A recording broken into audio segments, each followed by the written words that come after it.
Today I will deliver my lecture on a very famous Victorian writer, and the name of that writer is Matthew Arnold. He was born in 1822 and he died in 1888. So the date of birth and the date of death, they are really very important. Matthew Arnold was born when P.B. Shelley died. P.B. Shelley died in 1822, and Matthew Arnold, he was born in 1822. And Matthew Arnold, when died, T.S. Eliot was born. Matthew Arnold was died in 1888, and in 1888, T.S. Eliot, who is one of the very famous modern poets, he was born. And Matthew Arnold is a Victorian poet and a cultural critic. That's really very important. And he worked as an inspector of school. That was his profession, that he worked as an inspector of schools. He's called a sage writer. Sage means saint. So he is called a sage writer. Why? Because in his poetry he talks about religion. He talks about uh, he talks about so many good things, and that's why he is called a sage writer. Now he is also called the father of modern literary criticism because he has written a number of critical works. So that's why he is considered the father of modern literary criticism. And what is the theme of his poetry? The theme of his poetry is a faith in God and religion. So that's the theme of his poetry because his poetry deals with uh, God and religion. Because during the Victorian age, in the Victorian age, uh, Charles Darwin, Origin of Species, this book was published. So when this book was published, so people lost faith in God and religion. तो लोगों का धर्म और भगवान में जो विश्वास था वो खत्म हो गया. And that's why in his poetry he talks about loss of faith in God and religion. इसलिए वो अपनी poetry में इस theme को deal करता है. So that's his theme. And Matthew Arnold is the greatest Elizaic poet. अब एलिजाई कहां से बना? From the word elegy. Elegy मैंने क्या होता है? A poem written on the death of a friend और रिलेटिव. किसी फ्रेंड और रिलेटिव की डेथ पे जो पोइम लिखी जाती है उसे हम क्या कहते हैं? एलिजी कहते हैं. And Matthew Arnold has written a number of elegies. उसने बहुत अधिक एलिजीज लिखी हैं on the death of several his family members and friends, and that's why he is known as the greatest Elizaic poet. He is a melancholic poet. Melancholic meaning sad. He is a sad poet. Why? Because his poetry is full of pessimism. Not, I should not use the word pessimism. Actually, there's a sadness in his poetry because he talks about loss of faith in God and religion. But definitely, his poetry is melancholic. His poetry is sad poetry. Matthew Arnold, he highly praises the Scottish poet Robert Burns, and that's why in his poetry he praises Robert Burns' Scotch poems. Robert Burns, he belonged to Scotland, and that's why he praises Robert Burns in his poetry. Matthew Arnold, he read the Indian epic Bhagavad Gita, and that's why Matthew Arnold, he especially liked the Indian epic Bhagavad Gita को बहुत पसंद करता था. Now Matthew Arnold, he used the term high seriousness. ये जो term थी high seriousness, it was coined by Matthew Arnold. ये ध्यान रखना. And I will talk about this term later on when I will discuss his critical work. And Matthew Arnold also criticized Geoffrey Chaucer, the father of English literature, the father of English novel, the grandfather of English novel, the father of English poetry, the father of English language, for his lack of high seriousness. Because in Geoffrey Chaucer's poem, Matthew Arnold, he doesn't find high seriousness. Matthew Arnold also wrote a series of lectures, and the name of that series of lecture is On Translating Homer. On Translating Homer is also a poem written by George Chapman. John Keats, he read this poem on translating Homer at the age of the 12, and then John Keats, he developed a love for Greek art, literature, and culture. So, on translating Homer is also a poem written by George Chapman, and on translating Homer is a series of lectures written by Matthew Arnold. Matthew Arnold, he died due to heart failure. Now, Matthew Arnold was highly influenced by William Wordsworth. That's another important fact. And these two quotations, one this quotation and the next quotation, they are really very important because they have been raised in many competitive exams. Matthew Arnold, he calls the 18th century, he calls the neoclassical age, Augustan age, उसको क्या कहता है? An age of prose and reason. So he calls the 18th century an age of prose and reason because all the writers of this age, Alexander Pope, Jonathan Swift, Dr. Samuel Johnson's, okay? So they used, no doubt they wrote poetry, but their poetry is prose-like. Why? Because their poetry is satirical. Okay? It is based on reason.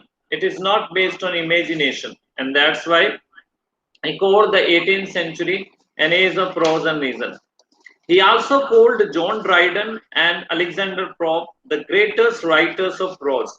Because Matthew Arnold, he doesn't consider John Dryden and Alexander Pope the greatest writers of verse or poetry. He considered them the greater writers of prose. Why? Because in their poetry, we find the features of the prose. Why? Because their poetry is satirical, their poetry is based on logic, their poetry is based on reason, and that's why he calls them the greatest writers of prose. Matthew Arnold, he criticized P.B. Shelley. No doubt P.B. Shelley was a revolutionary poet and he wrote revolutionary poems and he tried to bring some change in the society. समाज में वो कुछ changes लाना चाहता था. Poor people को, exploited people को उन्हें encourage करके that they should revolt against the rich people and the exploited people.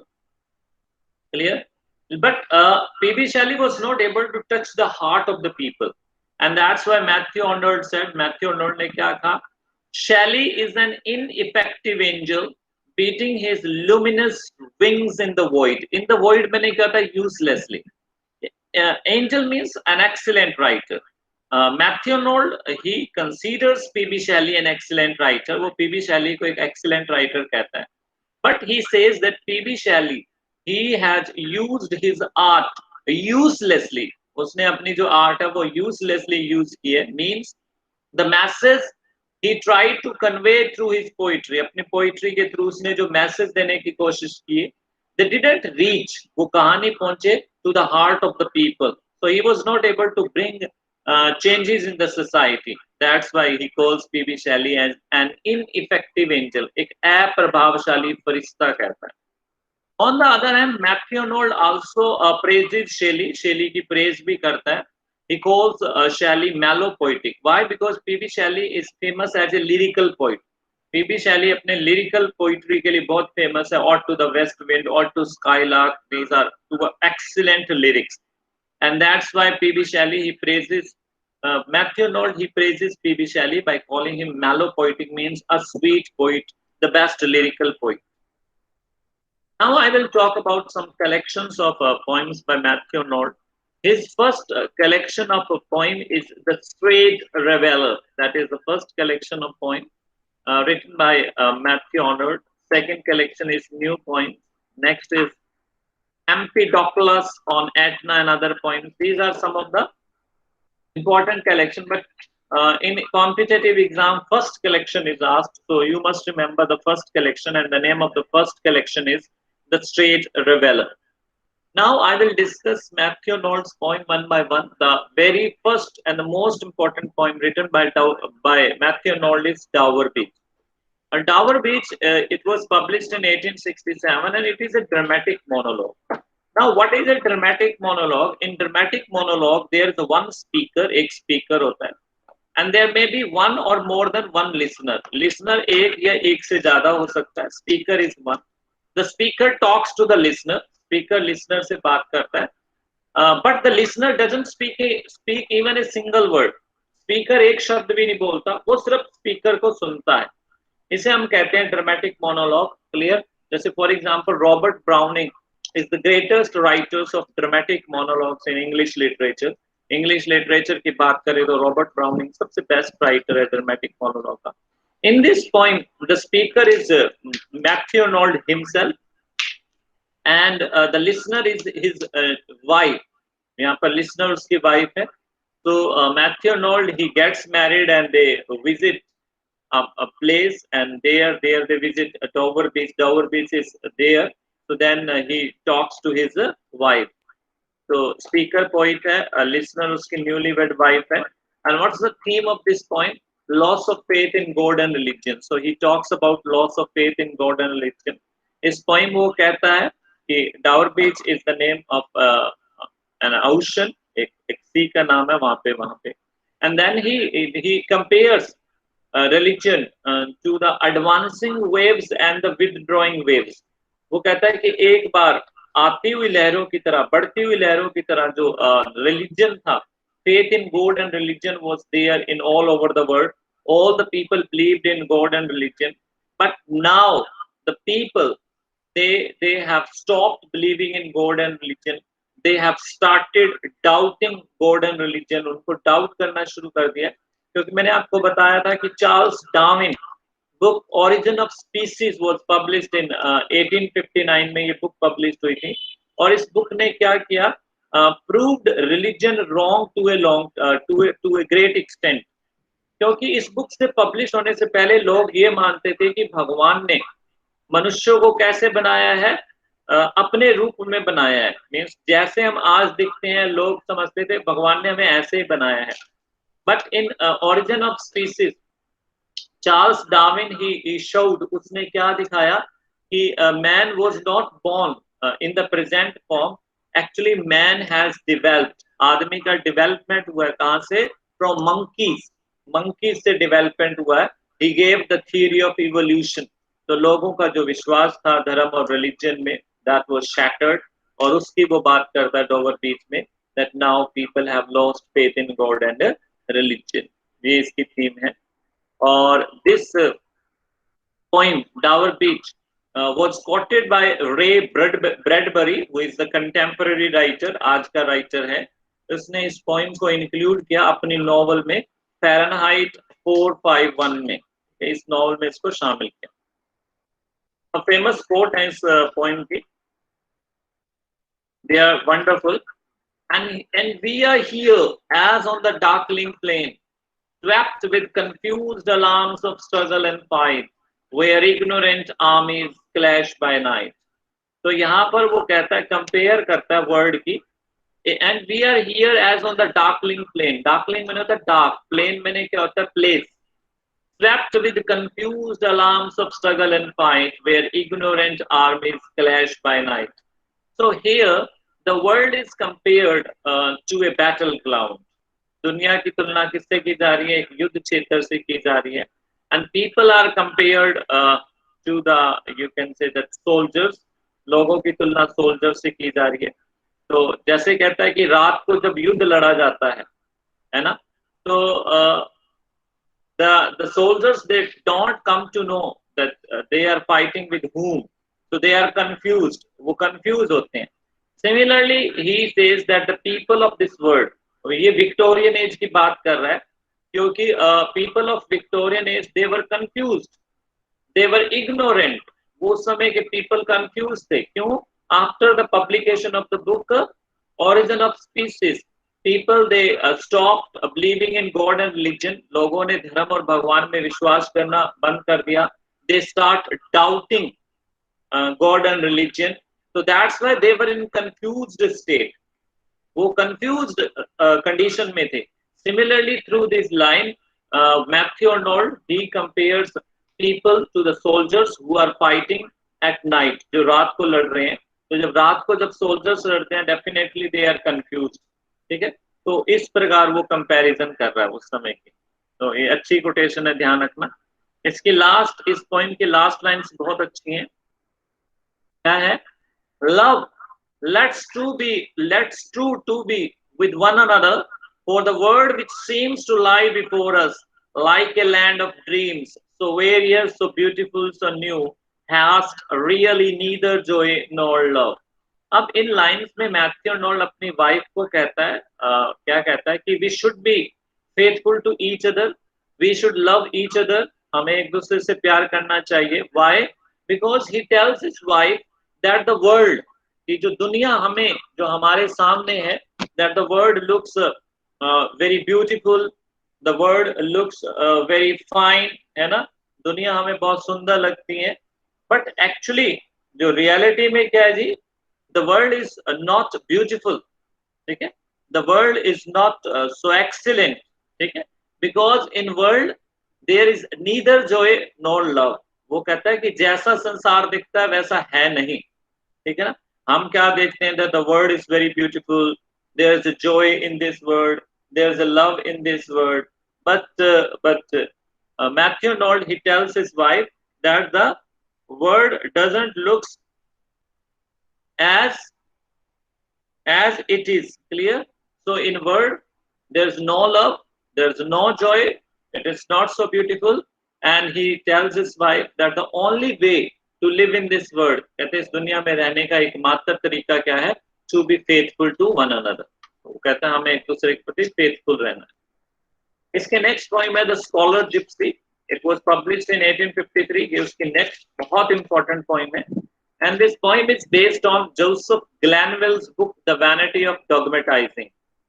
और इसमें जो स्कॉलर जिप्सी है, जिप्सी जानते हो, Gypsy means a person who moves from one place to another, जो एक जगह से दूसरी जगह पे मूव करता है उसे हम जिप्सी कहते हैं.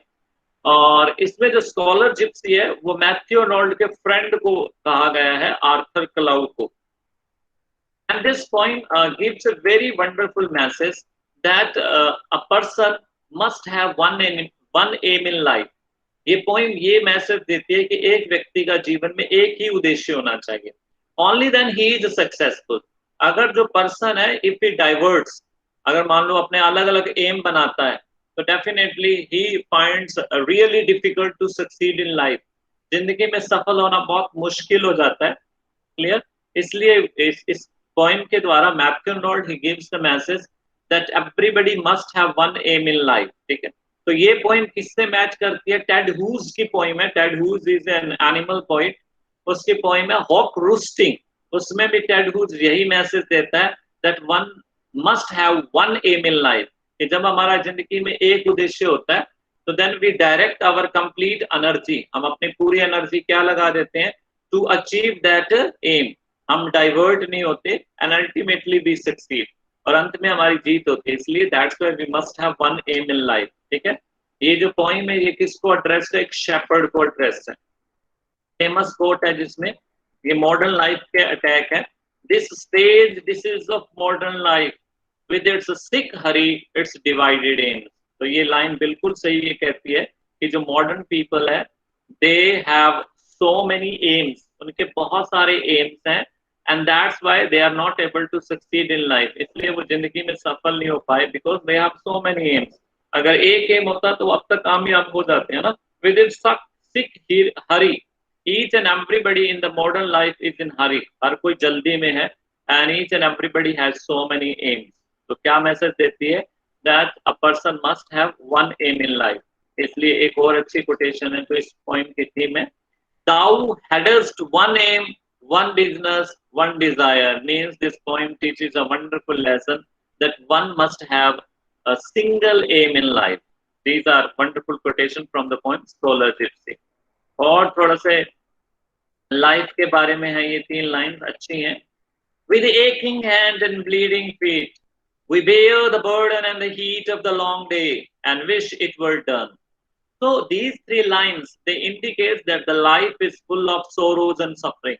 कि जो जिंदगी है दुख और दर्द से भरी हुई है ना, दर्द करते हुए हाथ, खून आते हुए पाँव, ठीक है ना, हम सहन करते हैं क्या बोझ को. And the heat of the long day means these lines they tell us that the life is full of sorrows and suffering. ठीक है, and we hope that these sorrows and suffering they will go away, कि वो चली जाएंगी and then the happiness will come in our life. हमारी जिंदगी में क्या होगा, खुशियां आएंगी, अच्छा आएगा, ठीक है। ये जो लाइंस हैं ये हमें किसकी रिमाइंड करवाती हैं, फिलिप लार्किन एक कंटेम्पररी पोइट है, उसने पोइम लिखे नेक्स्ट प्लीज, उसमें भी वो अटैक करता है human beings bad habit of expecting.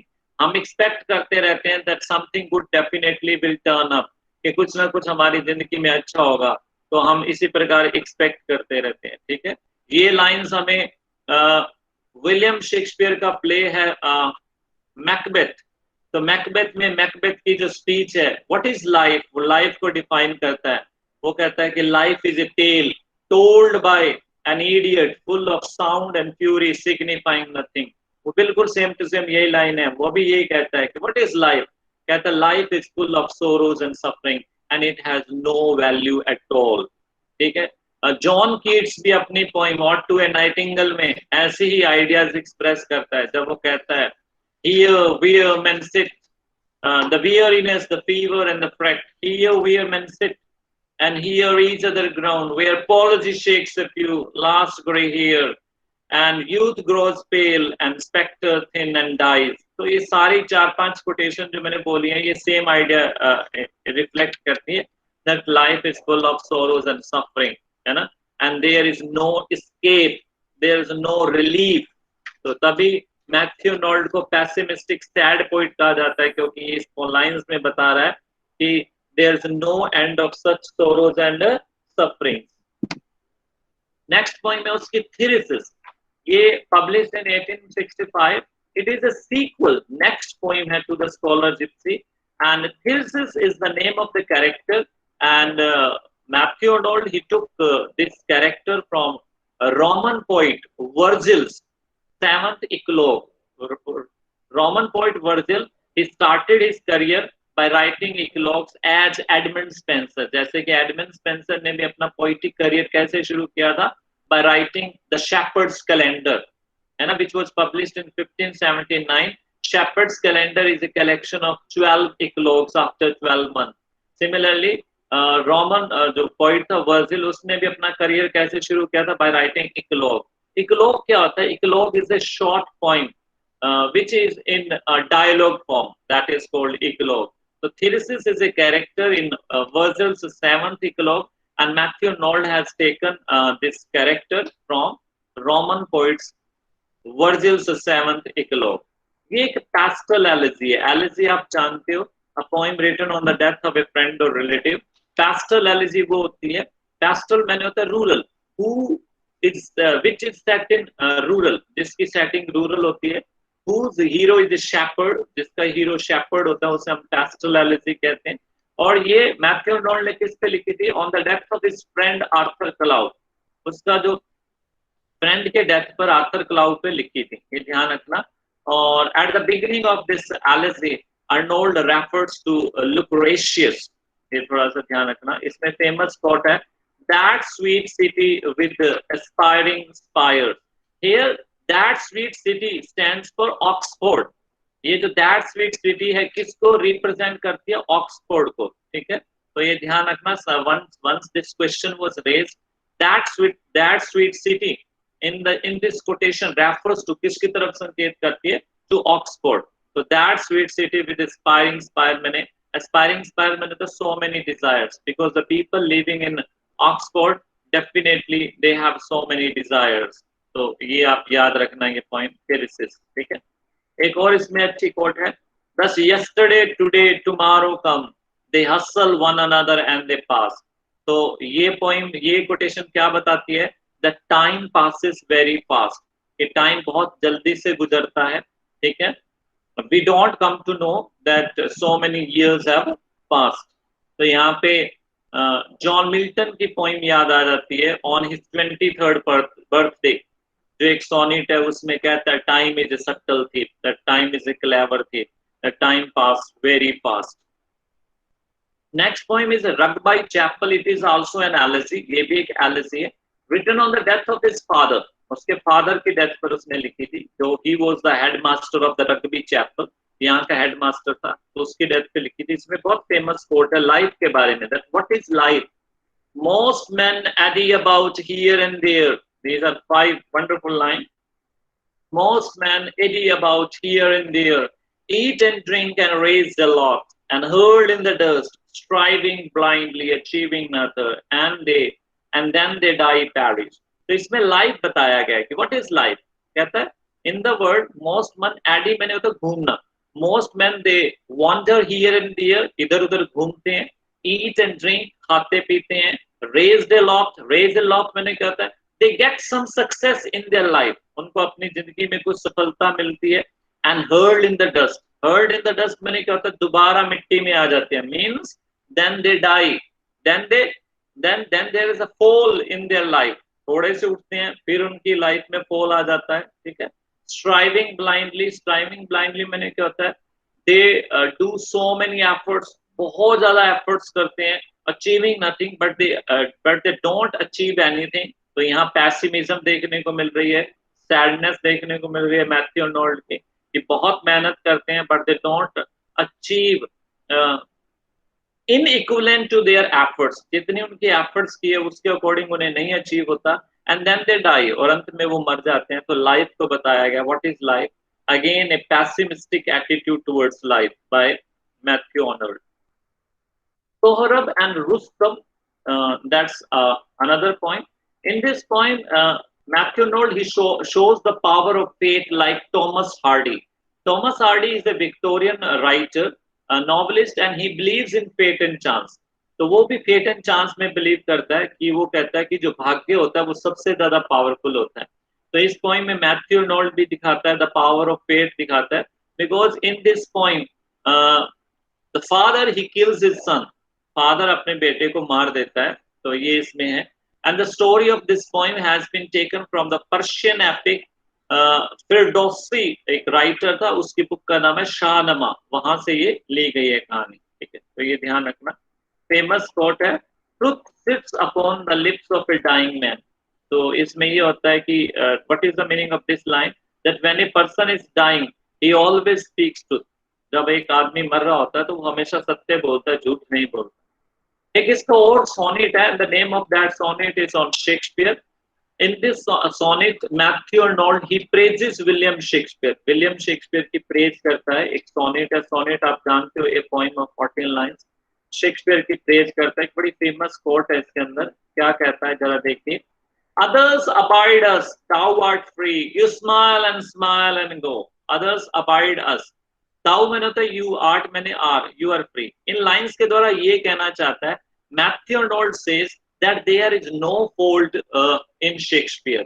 कहता है शेक्सपियर में कोई भी दोष नहीं है. Shakespeare is an excellent writer. The critics are not able to find any fault with Shakespeare. Shakespeare के वर्क्स में उन्हें कोई दोष नहीं दिखाई दिया. इसलिए क्या कहता है, you smile and go. It means he wants to say that Shakespeare is a perfect artist. कि शेक्सपियर कह दिए एक परफेक्ट राइटर था, there is no fault in his work. लेकिन कहता others abide us, means they are able to find fault with others. दूसरे writers में तो उन्होंने फॉल्ट निकाल लिए, but they are not able to find fault in Shakespeare. So that's a wonderful sonnet on Shakespeare. Sorry. A southern night, a summer night, that's another elegy written by Matthew Arnold. It's not an elegy, sorry. It deals with Matthew Arnold's desire for salvation. Matthew Arnold, he wants to get salvation, and this poem deals with this desire. Now, a famous quote is there. Is there no life but these alone? Madman or slave? Must man be one? Because Matthew Arnold is fed up, वो तंग आ जाता है with the modern life. Because in the real world, there are two options. One, you should become a madman, या तो पागल आदमी हो जाओ, किसी चीज के पीछे पागल हो जाओ, ठीक है, आप वेल्थ के पीछे, सक्सेस के पीछे, या फिर आप स्लेव बन के रहो, है ना. तो वो कहता है he is not satisfied with the real world. He wants a better life, and that's why he desires for salvation. मोक्ष की कामना करता है इस पोइम में, ए समर नाइट. एक इसकी पोइम है to Margaret continued, that's an excellent poem. इसमें he deals with modern isolation. Isolation में होता है loneliness. आज की दुनिया में क्या है जी, each and everybody is lonely. Though there are so many members in the family में बहुत सारे member हैं, but still each and everybody feels lonely. तो वो theme ये बताता है, ठीक है. और इसमें वो stress देता है that all the person they should be united, कि सारे लोग एक हो जाएं. तो तभी कहता है लाइफ बहुत अच्छी होगी. इसमें फेमस quote है, we mortal millions live alone, that we live alone, हम सब अकेले रह रहे हैं. Mortal इसलिए कह रहा है because each and everybody will die one day. तो इसलिए in this poem he just appeals that all the people they should be united, and in this way the life can be made enjoyable. जिंदगी को enjoyable बनाया जा सकता है. Next poem written by Matthew Arnold is Westminster Abbey. So it is an elegy written on the death of his friend Dean Stanley की death को वो lament करता है. Next poem is A Southern Night. It is also an elegy written on the death of his brother. Memorial verses April 1850. This is another elegy, and in this poem, Matthew Arnold he laments three poets. Three poets को laments करता है. William Wordsworth, Gate, and Lord Byron. He just laments the death of these three great writers. Next poem is Empedocles on Etna. This is the next poem.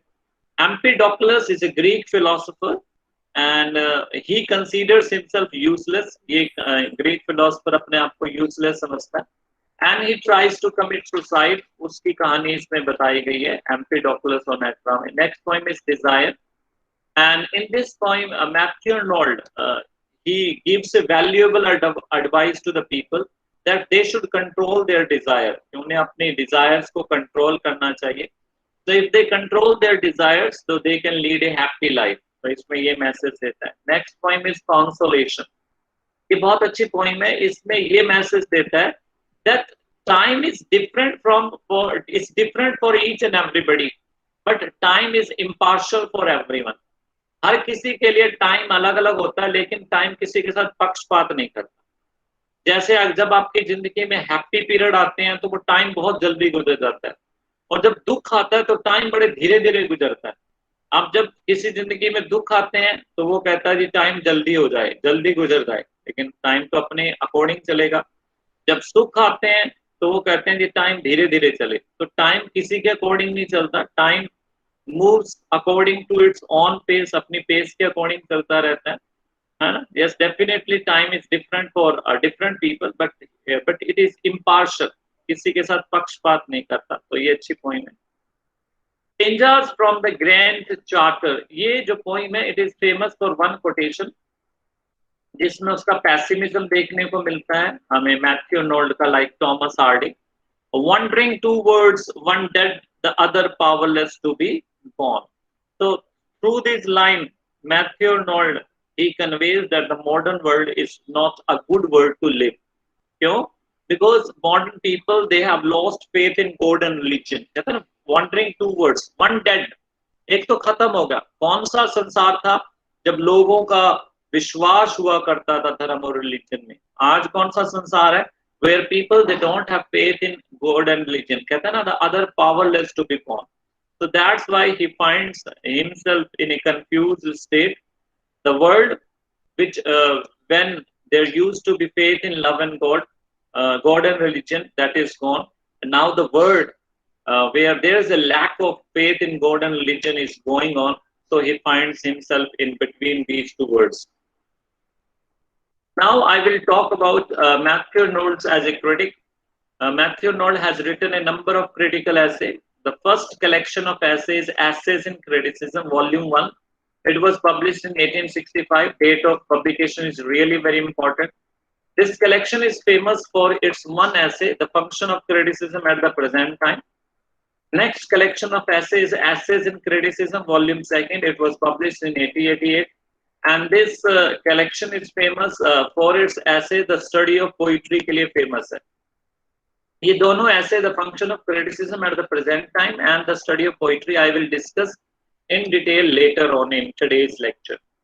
Another very famous critical work written by Matthew Arnold is Culture and Anarchy, that was published in 1869. That's a really very important book, and date of publication, it's really very important. As the title indicates, Culture and Anarchy, in this critical book, Matthew Arnold, he defines culture. Culture को define करता है. And the subtitle of this book is An Essay in Political and Social Criticism. It is a series of periodical essay. Periodical essay आप जानते हो, which is published after a fixed period. जो एक fixed period के बाद जो essay published होता है, उन्हें हम क्या कहते हैं? Periodical essay कहते हैं. जैसे डेली, वीकली, मंथली, वो periodical essay होते हैं. जैसे जोसेफ एडिसन, जो periodical essay थे, they started, कब शुरू हुए थे? In the new classical age, in the 18th century. Joseph Addison and Richard Steele, they were the greatest writer of periodical essay. So ये जो essay थे, first of all, they were published in Cornhill magazine, and these essays, they criticized English social and political life, and that's why the subtitle क्या है? Political and social criticism. So these essays, they criticize English social and political life.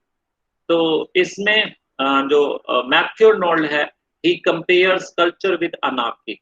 Anarchy क्या होता है? When there is no law and order. जब कोई law and order नहीं होता समाज में, अराजकता जिसे हम कहते हैं, वो anarchy होता है. उसको, उसकी comparison culture से करता है. Culture का मतलब क्या होता है? Study of perfection. When everything is right with the society. जब समाज में सब कुछ सही होता है, उसे हम culture कहते हैं.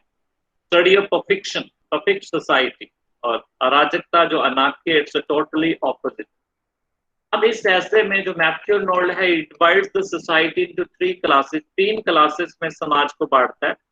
सबसे पहले वो पहले पार्ट को कहता है बारबेरियंस. तो barbarian stand for the rich people, aristocratic people. ये आपको पता होना चाहिए, ये क्वेश्चन आए हैं, कॉम्पिटिटिव एग्जाम में आते हैं. दूसरी वो क्लास बताता है Philistine. Philistine stands for the middle class people, and populace they stand for the working class people. हर समाज में तीन ही प्रकार के पीपल, तीन प्रकार की क्लास होती है: high class, middle class and low class.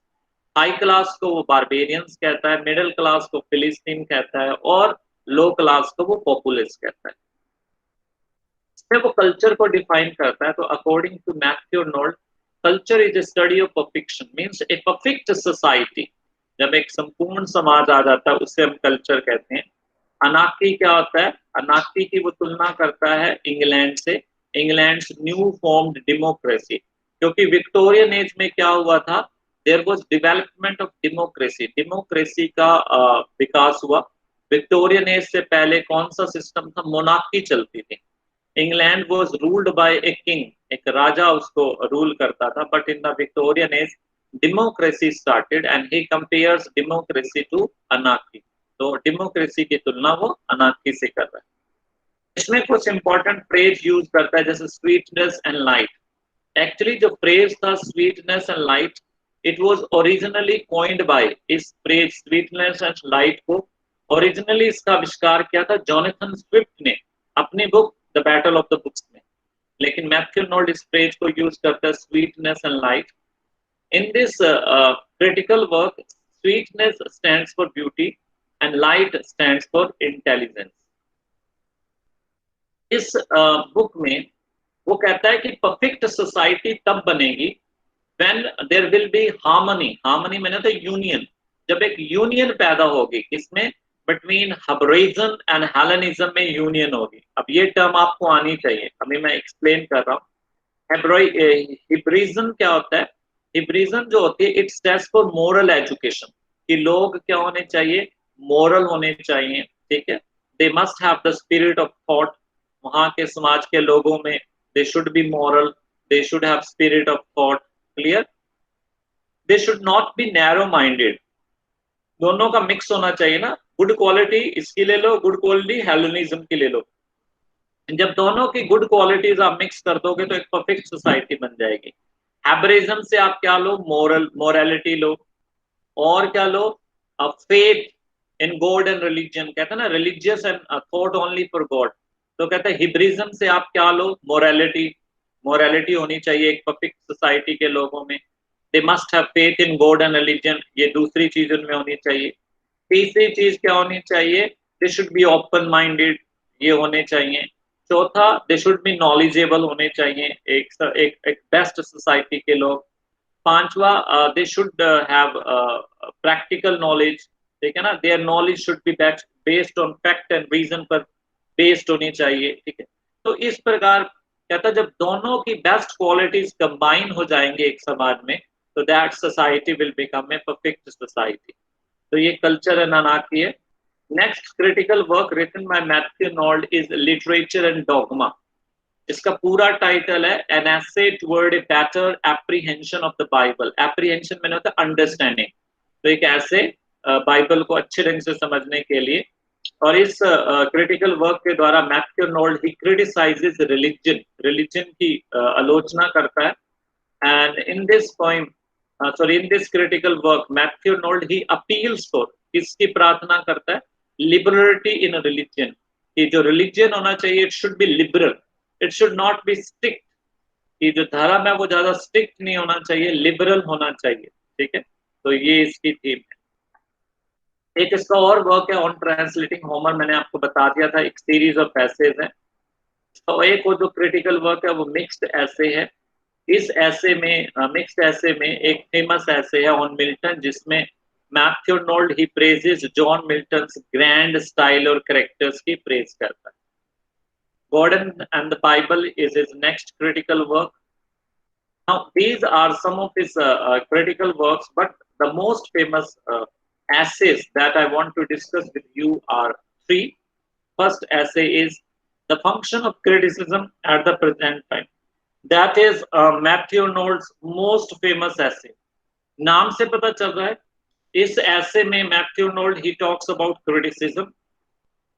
He talks about definition of criticism, function of criticism, the function of a critic. कि क्रिटिक का फंक्शन है, क्रिटिसिज्म क्या है, उसकी ये बात करता है। इसमें क्या डील करता है, meaning of criticism, function of criticism, qualification of A critic, एक क्रिटिक में क्या क्या क्वालिटीज होनी चाहिए उनकी बात करता है, ठीक है। तो सबसे पहले when Matthew Arnold he starts this ऐसे, जब वो इस ऐसे को शुरू करता है, तो he compares creative ability with critical ability. Creative ability की तुलना करता है क्रिटिकल एबिलिटी से। एंड मैथ्यू आर्नोल्ड मानता है कि creative ability is better than critical ability, कि कोई पोइम लिखना, कोई नॉवल लिखना, कोई ड्रामा लिखना, ये क्रिएटिव एबिलिटी होता है। वो कहता है कि ये बेटर है, किसकी तुलना में, क्रिटिकल एबिलिटी की तुलना में ये बेटर है। लेकिन वो ये कहता है कि जो क्रिएटिव एबिलिटी होती है, actually it is based on critical ability पर बेस्ड होती है। क्योंकि इस ऐसे में वो कहता है that the task of a critic is, कहता है क्रिटिक का काम क्या होता है, to know what is thought best in the world। इस दुनिया में जो जो बेस्ट चीजें हैं उनका पता लगाना एक क्रिटिक का काम होता है। उसका पता लगाकर उन अच्छे अच्छे विचारों को समाज में फैलाना क्रिटिक का काम होता है।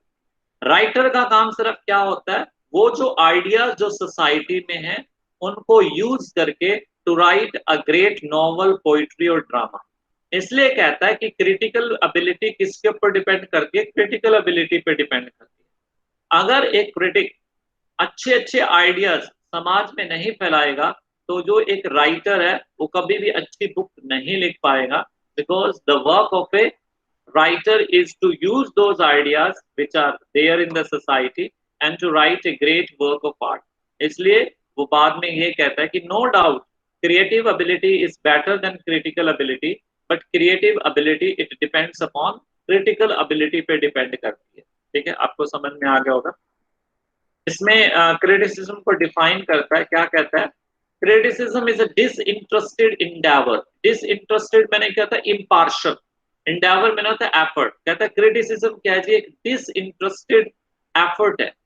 डिसइंटरेस्टेड एफर्ट का मतलब क्या होता है कि एक क्रिटिक को he should not be influenced by his personal likes and dislike। एक क्रिटिक को जब वो उसको अपनी पर्सनल लाइक्स और डिसलाइक से प्रभावित नहीं होना चाहिए। That's why he calls criticism objective, disinterested, impartial, निष्पक्ष कहता है। और कहता है क्रिटिक का काम क्या है, जरा ध्यान से सुनिए, to learn and propagate what is thought best in the world. इस दुनिया में जो भी बेस्ट आइडियाज हैं उनका पता लगाना, और प्रोपेगेट मैंने होता है स्प्रेड, फिर उन आइडियाज को अपने समाज में फैलाना, ये किसका काम है? क्रिटिक का काम है। And thus to establish a current of fresh and new ideas, और इस प्रकार जो दुनिया में बेस्ट आइडियाज हैं उनको जानना और उनको समाज में फैलाना, इस प्रकार समाज में क्या पैदा करना? न्यू न्यू आइडियाज स्प्रेड करना, ये क्रिटिक का काम होता है। इसलिए वो कहता है कि जो क्रिएटिव एबिलिटी है वो किसके ऊपर बेस है? क्रिटिकल एबिलिटी पर बेस है। क्योंकि जब तक क्रिटिक अच्छे अच्छे आइडिया समाज में नहीं फैलाएगा तो एक राइटर एक अच्छी बुक्स कैसे लिख पाएगा? ठीक है। और कहता है कि वो अच्छे अच्छे आइडियाज कहाँ से लेकर आए? कहता है एक critic must be able to see the object as in itself. एक क्रिटिक में ये एबिलिटी होनी चाहिए कि वो रियलिटी देख पाए, क्योंकि जैसी चीज दिखती है वास्तव में ऐसी होती नहीं है। रियलिटी इज हिडन, रियलिटी छुपी हुई होती है। इसलिए कहता है कि एक critic must be able to see the reality, वो रियलिटी को देख पाए, एक ऑब्जेक्ट को देखकर जैसे कि वो है, तो बड़ी गहराई में जाके उसकी रियलिटी का पता लगाए और फिर उन अच्छे अच्छे आइडियाज को समाज में फैलाए। तो इसलिए वो यहाँ पे टॉमस ग्रे का भी एग्जाम्पल देता है। Thomas Gray was an excellent poet, pre romantic poet था। कहते हैं टॉमस ग्रे बहुत सारी पोइम क्यों नहीं लिख पाया? Because he was born in the wrong age, वो गलत एज में पैदा हुआ। जिस एज में वो पैदा हुआ उस समय समाज में गुड आइडियाज थे ही नहीं। जब गुड आइडियाज थे ही नहीं तो that's why he was not able to write good poetry. तभी वो कहता है कि जो क्रिएटिव एबिलिटी है, क्रिएटिवनेस है, इट डिपेंड्स अपॉन क्रिटिसिज्म।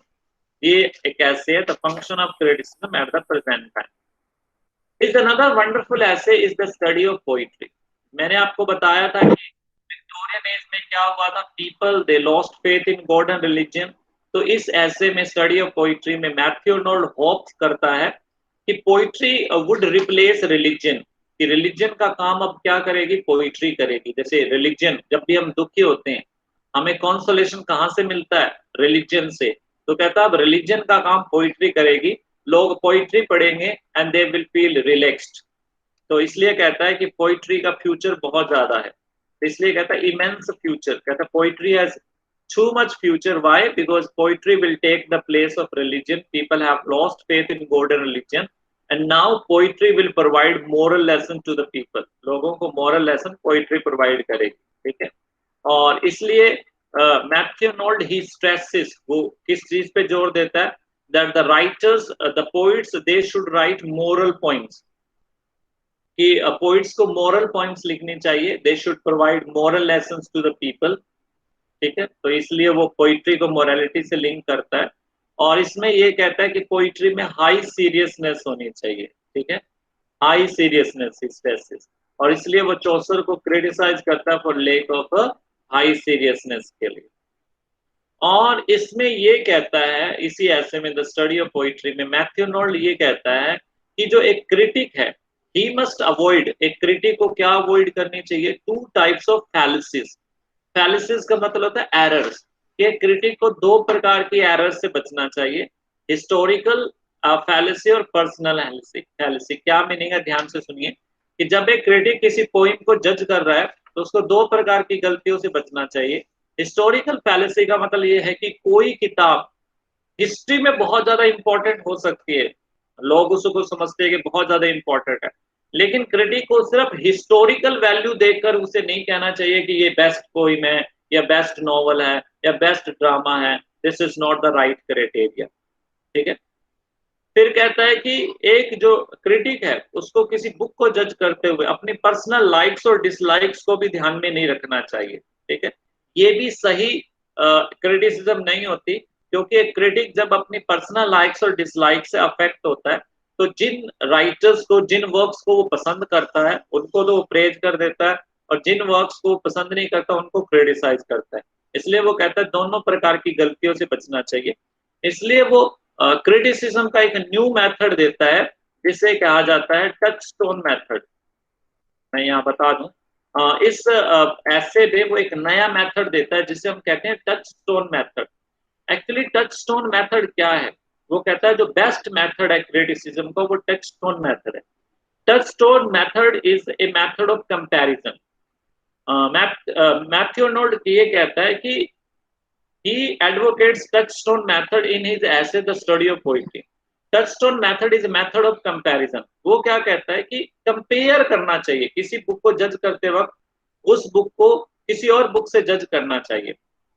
इसलिए वो क्या कहता है कि बेस्ट लाइंस, जो कुछ ग्रेट राइटर्स हैं दुनिया के, जैसे कि होमर, दांते, शेक्सपियर, मिल्टन, कहता है इनकी बेस्ट लाइंस आप सिलेक्ट करो और उस नए वर्क की तुलना उन बेस्ट लाइन से करो, फिर आप जज करो whether that book is good और बैड. ठीक है, सिर्फ अपने पर्सनल लाइक्स और डिसलाइक्स पर, सिर्फ हिस्टोरिकल इंपॉर्टेंस पे किसी बुक को जज करना कि ये अच्छी है या बुरी है, that's not a good idea.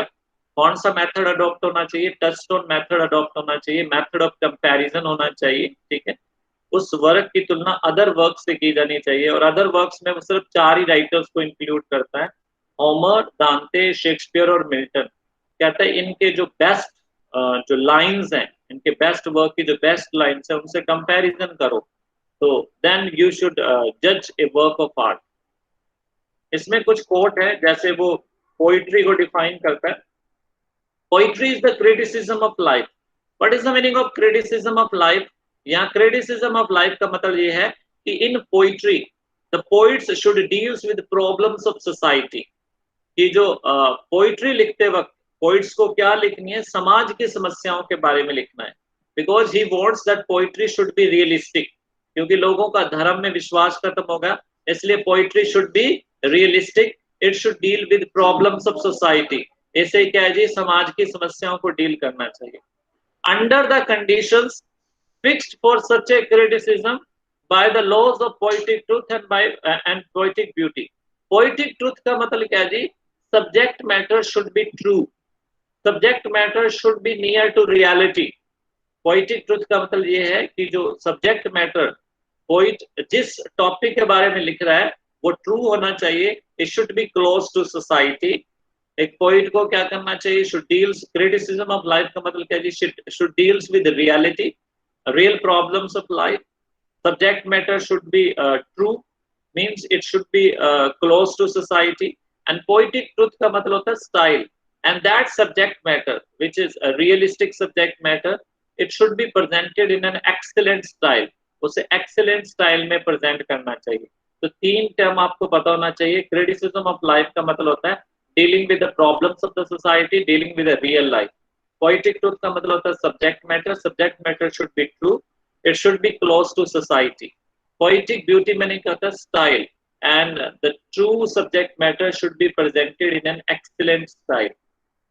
क्योंकि वो पोइट्री, वो चाहता है कि पोइट क्या करे? मोरल लेसन दे अपनी पोइट्री के द्वारा. इसलिए वो कहता है a poetry of revolt against moral ideas is a poetry of revolt against life. इसलिए कहता है कि any poem which doesn't provide moral lesson, कोई भी poem जो moral lesson नहीं देती, that poem is a useless poem. उसको कहता है बिल्कुल बेकार poem है. That poem is against life. वो reality से बिल्कुल against है. तो ये उसके कुछ स्लोगन्स हैं. टचस्टोन मेथड मैंने आपको बताया ही है. ये इसने अपने ऐसे द स्टडी ऑफ पोइट्री में दिया था. ये एक मेथड ऑफ क्रिटिसिज्म है, ये एक कंपैरेटिव मेथड है. इसमें कहता है कि आप जो बेस्ट राइटर है दुनिया के, जैसे कि मिल्टन, होमर, शेक्सपियर और दांते, उनके जो बेस्ट वर्क्स हैं वहां से 1 से लेकर 4 लाइन्स आप लो और उन 1 या 4 लाइन्स की तुलना नए वर्क से करो और फिर यह करो कि जो नया वर्क है, वो जो बुक है, वो अच्छी है या नहीं है. तो ये कंपैरेटिव मेथड है, ये ध्यान रखना. एक इसका और ऐसे बहुत फेमस है, स्टडी ऑफ जॉन कीट्स. जैसे कि नाम से पता चल रहा है, ये ऐसे उसने जॉन कीट्स के बारे में लिखा. और इस ऐसे में Matthew Arnold he praises John Keats sensuousness की प्रेज करता है. Because John Keats was a sensuous poet था. सेंसुअस पोएट क्यों? Because John Keats he satisfies our 5 senses. हमारी 5 की 5 सेंसेस को सेटिस्फाइड करता है. तो उसकी प्रेज करता है और क्या कहता है?